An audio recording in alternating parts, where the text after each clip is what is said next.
பவுலடியார் கிறிஸ்துவுக்கு முன்பாக பல 100 ஆண்டுகளுக்கு முன்பதாக அவரு அப்படின்னு சொல்லி பேசுறீங்க. அப்ப என்ன கிறிஸ்தவர் மத்தியில அவங்க எல்லாம் சொல்றாங்கன்னா கிறிஸ்துவுக்கு அப்புறம் தான் பவுலடியார் வராரு. அப்ப இந்த மாதிரி அதை திரும்ப திரும்ப போட்டு உங்களை கொஞ்சம் டிஸ்கரேஜா பேசுறாங்க. அதுக்காக தான் நான் சொல்றேன், தயவுசெய்து நல்லா இன்னும் கொஞ்சம் பைபிள் படிச்சுட்டு பேசுங்க. அது கிறிஸ்தவர் மத்தியில ஒரு இதா இருக்கும். நம்முடைய அரசியல் தலைவர்கள் எல்லாரையும் விட புள்ளி விவரமாக அர்த்தமாக பேசுகிறவர் அருண் சீமான். நம்ம தலைவர்கள் எல்லாம் தற்குறிகள்.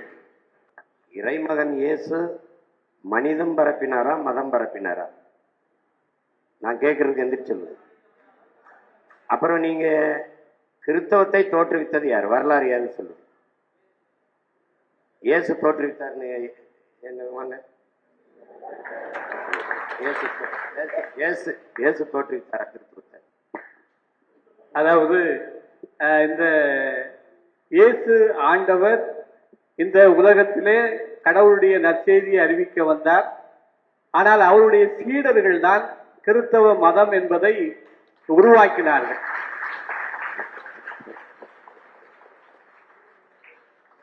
அததான் நான் சொன்னேன். அண்ணனிடம் அரசியல் சார்ந்து அரசு சார்ந்த கேள்விகள் கேட்பதற்காக தான் நமக்கு கூப்பிட்டுருக்கோம். பைபிளுக்கு விளக்கம் கொடுக்கிறதுக்கு, பரிசுத்த வேதாகமத்துக்கு விளக்கம் கொடுக்கிறதுக்கு கூப்பிடல. சரியா? அதை புரிஞ்சுக்கங்க.